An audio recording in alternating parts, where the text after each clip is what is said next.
Life throws us curveballs, doesn't it? Moments where things just feel heavy, uncertain, and you find yourself searching for something solid, something unshakable to stand on. Well, today, our deep dive looks into two simple, yet really, really profound words that promise to be just that foundation. God is. Yeah. Our source material for this exploration, it comes from excerpts of a powerful sermon. It's titled God Is by Dr. Bobby Allen. And it's a teaching that really delves into the timeless, active, and ever-present nature of the divine. Offers a pretty compelling perspective on navigating life's complexities. That's exactly right. And our mission here in this deep dive is basically to pull out the most impactful insights from Dr. Allen's sermon. We're going to focus on how these two sort of foundational words, God is, can fundamentally transform your perspective, your view on current struggles, even your future, ultimately helping you, cultivate an unwavering sense of stability no matter what storm you're facing. Okay, so let's unpack this right from the start. Dr. Allen puts huge emphasis on God is. He's not talking about God was like in some distant past or God will be someday, maybe. He's focused on an active, present, powerful reality right now. Could you elaborate a bit? Why is this present tense so fundamental to what he's teaching? Yeah, that's a great question. It really cuts to the core.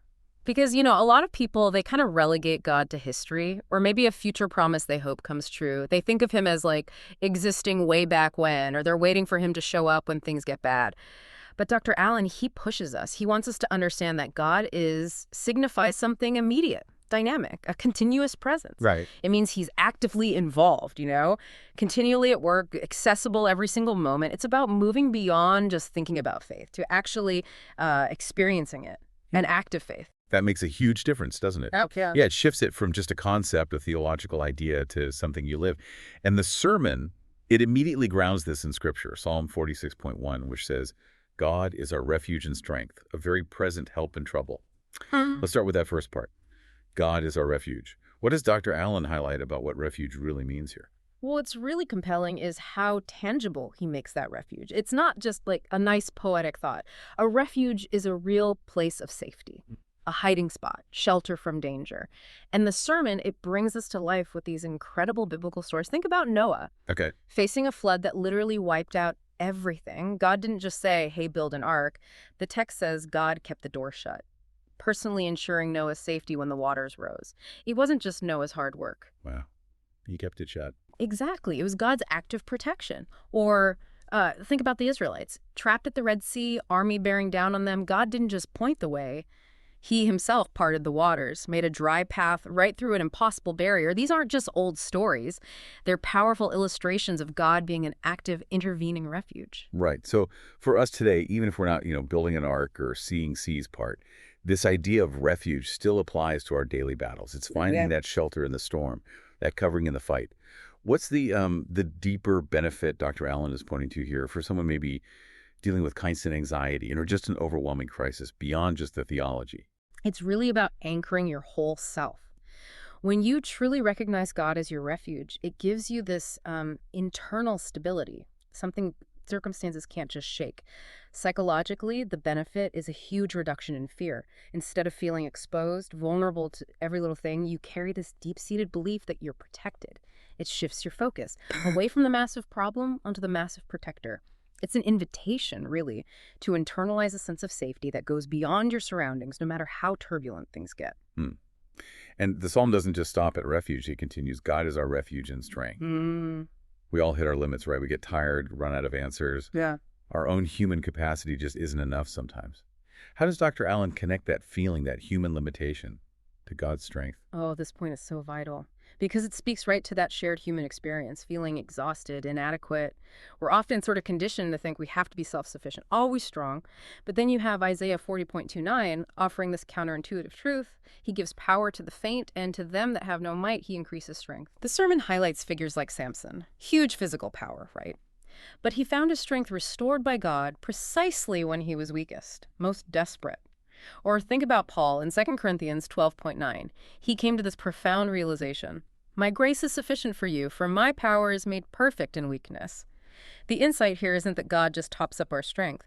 It's that his strength shows up most powerfully when ours is completely gone. That's such a countercultural idea, isn't it? Your weakness isn't some flaw you have to hide. Yeah. But it could be God's opportunity to show his strength. Yeah. So how does Dr. Allen suggest we deal with our natural tendency to hide weakness versus this idea of it being God's chance? What does that mean for someone, say, feeling totally burned out? He suggests a pretty radical shift in how we see it. Instead of viewing weakness as like a personal failure or something embarrassing, we're encouraged to see it as an access point, a place for divine intervention. So for someone battling burnout, it means admitting, okay, my own strength reserves are empty. And in that admission, inviting a supernatural kind of power. It's a surrender of self-reliance. Not in defeat, though, but in expectation. Expectation. I like that. Yeah, it's acknowledging, okay, I might have run out of energy or ideas, but God hasn't. This isn't just about gritting your teeth and persevering. It's about tapping into a strength that doesn't depend on your own depleted resources. Supernatural empowerment. And if God is our refuge and strength, then where is he when we need him? The sermon is very clear. God is present, meaning he's not distant, not delayed, not distracted. He is with you right now. Exactly. And Matthew 28:20 is so explicit about this. Lo, I am with you always, even to the end of the world. And that's not just meant to be a comforting thought for later.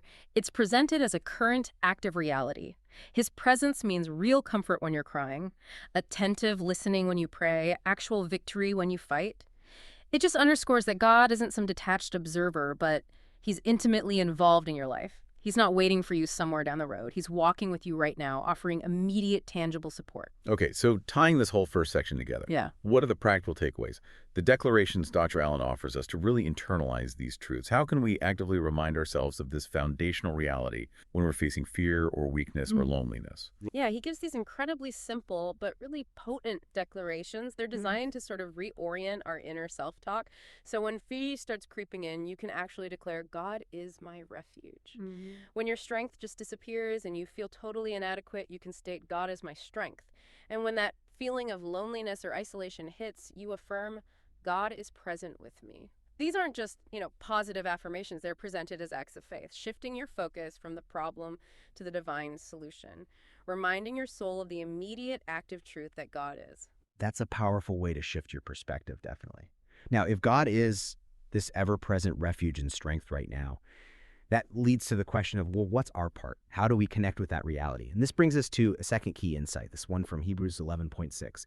It says, but without faith it is impossible to please him. For he that cometh to God must believe that he is, and that he is a rewarder of them that diligently seek him. So this scripture emphasizes a prerequisite, right? Before anything else, we have to believe he is real, he is present, and critically, he is faithful.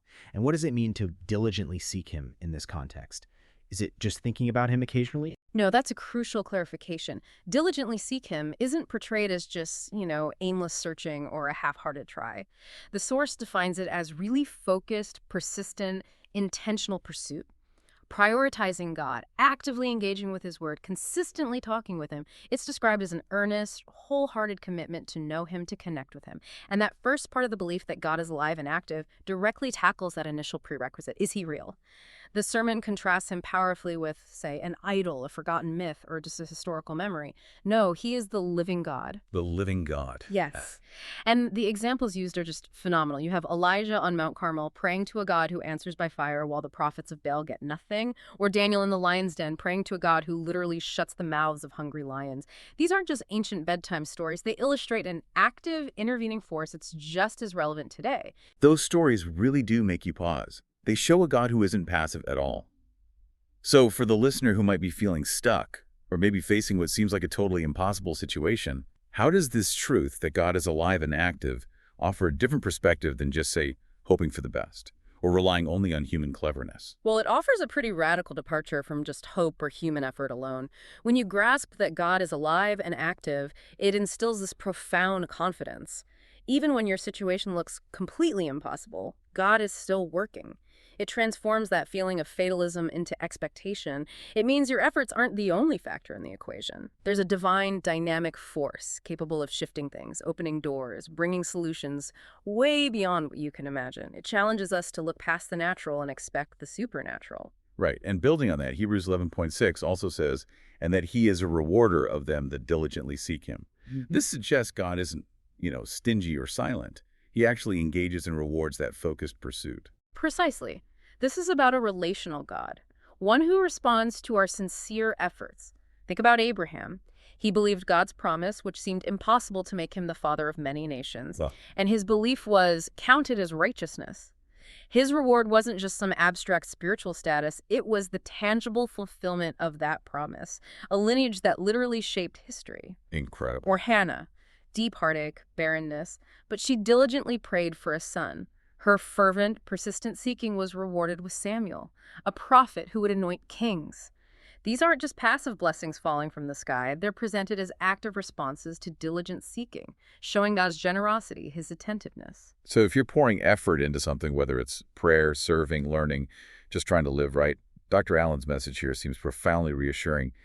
Your labor isn't in vain. God sees, God knows, God rewards. Kind of forces us to rethink what reward even means beyond just immediate gratification. It truly does. It encourages a much longer-term perspective. The rewards might not always be instant, or maybe not in the form we expect. But the promise is that they are assured. It cultivates patience, perseverance, knowing that every act of faith, every diligent effort, it's recognized. It's valued in the divine economy, so to speak. It's about understanding that the return on your spiritual investment, it's guaranteed. And that ties perfectly into the final, incredibly crucial point from Hebrews 11:6. God is faithful. If he is alive and active, and if he is a rewarder, then it sort of inherently implies he never breaks his word. Yes, his faithfulness is presented as the absolute bedrock of his character. It's the guarantee that his promises aren't just fleeting suggestions, they're unbreakable covenants. The sermon really highlights this with compelling examples. His promise to Noah, sealed with the rainbow after the flood, a visible, enduring reminder. He keeps his word.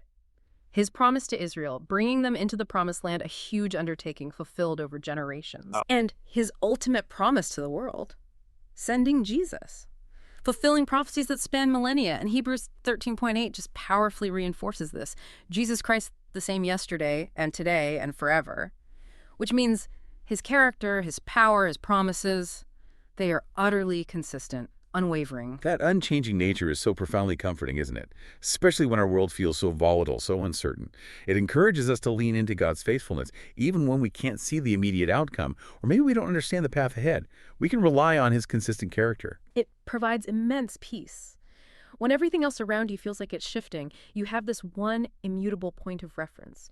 His faithfulness means that even when you might falter, he remains steadfast. So to kind of synthesize the declarations of faith from the second section, Dr. Allen gives us these powerful statements to hold on to. God is alive. He's not done with me yet. God is a rewarder. My prayers and my faith are not wasted. And God is faithful. What he promised, he will perform. Again, these aren't just nice words. They're tools.